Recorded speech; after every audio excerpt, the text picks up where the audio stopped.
दोस्तों, गर्मियों के मौसम में दोपहर का समय था। तभी अचानक से पूजा के घर की घंटी बजती है। पूजा जाकर गेट खोलती है तो देखती ही एक डिलीवरी बॉय बाहर कुछ सामान लेकर खड़ा हुआ है। जैसे ही वो डिलीवरी बॉय पूजा से पूछते कि तुम्हारे पापा कहाँ हैं, पूजा बताती कि मेरे पापा ड्यूटी गए हैं। इतना सुनते ही वो डिलीवरी बॉय अपने पास से एक स्प्रे निकालता है और पूजा के मुंह पे स्प्रे कर देता है। जैसे वो स्प्रे कर देता है, पूजा बेहोश हो जाती है। इसके बाद वो डिलीवरी बॉय पूजा को उसके घर के अंदर ले जाकर उसके साथ शारीरिक संबंध बनाता है, उसका बलात्कार करता है और थोड़ी देर तक शारीरिक संबंध बनाने के बाद वो वहां से चला जाता है। नमस्कार दोस्तों, मैं हूं राजन यादव। आप सभी का स्वागत करता हूं अपने यूट्यूब चैनल पर एक नई कहानी के साथ। आशा करता हूं आप सभी लोग स्वस्थ होंगे और अपने परिवार वालों के साथ मस्त होंगे। दोस्तों, कहानी में आगे बढ़ने से पहले आप सभी लोगों से एक छोटी सी रिक्वेस्ट है। अगर आपने अभी तक हमारे चैनल को सब्सक्राइब नहीं किया तो प्लीज़ चैनल को सब्सक्राइब कर लीजिए। दोस्तों, ये सच्ची कहानी उत्तर प्रदेश की राजधानी लखनऊ की है। वहाँ पर एक बाप और बेटी अपने घर पर रहते थे क्योंकि उनकी माँ की मौत पहले ही हो गई थी। पूजा के पापा लखनऊ में नौकरी करते थे और पूजा पढ़ाई करती थी। जिस कॉलेज में पूजा पढ़ाई करती थी उसी कॉलेज में एक करण नाम का लड़का भी पढ़ाई करता था। पूजा उसको जानती थी। वो लड़का पढ़ाई करने के बाद शाम को कुछ काम भी करता था।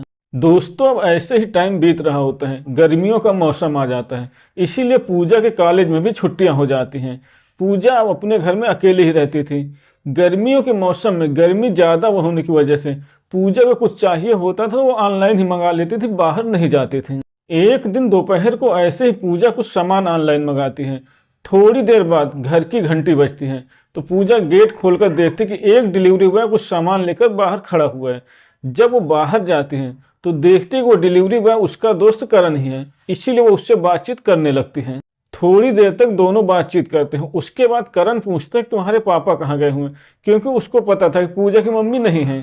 पूजा उसको बताती है कि मेरे पापा ड्यूटी गए हुए हैं। इतना सुनते ही करण अपने बैग से एक स्प्रे निकालता है और पूजा के मुंह पर स्प्रे कर देता है।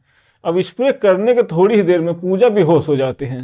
जैसे ही पूजा बेहोश हो जाती है, करण उसको उठाकर अंदर ले जाता है और अंदर ले जाने के बाद उसके साथ शारीरिक संबंध बनाता है, उसका बलात्कार करता है और शारीरिक संबंध बनाने की वो वीडियो भी बना लेता है, फोटो भी खींच लेता है।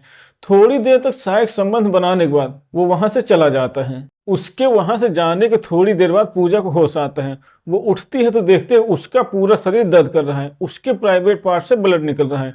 इसीलिए वो अंदाजा लगा लेती है करण ने मेरे साथ गलत काम किया है। यही सोचकर पूजा चुपचाप बैठी हुई थी। रात में उसके पापा ड्यूटी से वापस आते हैं तो पूजा से पूछते हैं क्या बात है, तुम्हारी तबीयत तो ठीक है। लेकिन पूजा अपने पापा को कुछ नहीं बताती। इसके कुछ दिनों बाद एक दिन करण का पूजा के पास फोन आता है और वो पूजा को वो वीडियो दिखाता है जो पूजा के साथ उसने बनाई थी।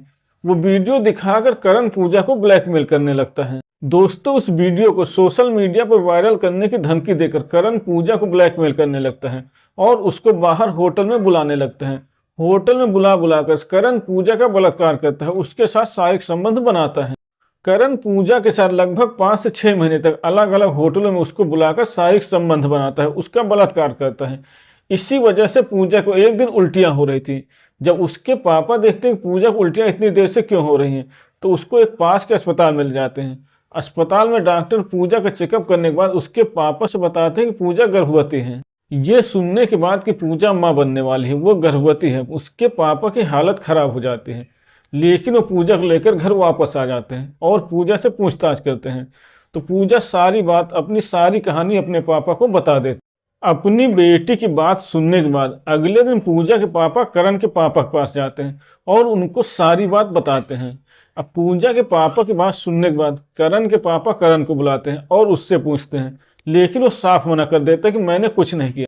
अपने बेटे की बात सुनने के बाद उसके पापा पूजा के पापा को बोल देते हैं कि मेरे बेटे ने कुछ नहीं किया। अब ये सुनने के बाद पूजा के पापा अपने घर वापस आ जाते हैं।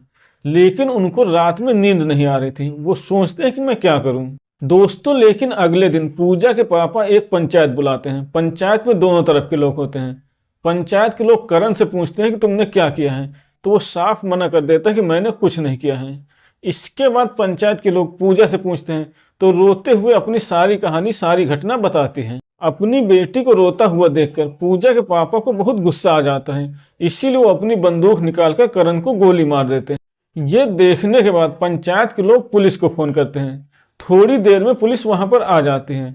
पुलिस आने के बाद सबसे पहले लाश को अपने कब्जे में लेकर उसको पोस्टमार्टम के लिए भेज देती है और पुलिस पूजा के पापा को गिरफ्तार कर लेती है। गिरफ्तार करने के बाद उनके खिलाफ मुकदमा लिखकर उनको जेल भेज दिया जाता है। तो दोस्तों, ये थी आज की कहानी। अगर आपको पसंद आई हो तो वीडियो को लाइक करें और चैनल को सब्सक्राइब करें।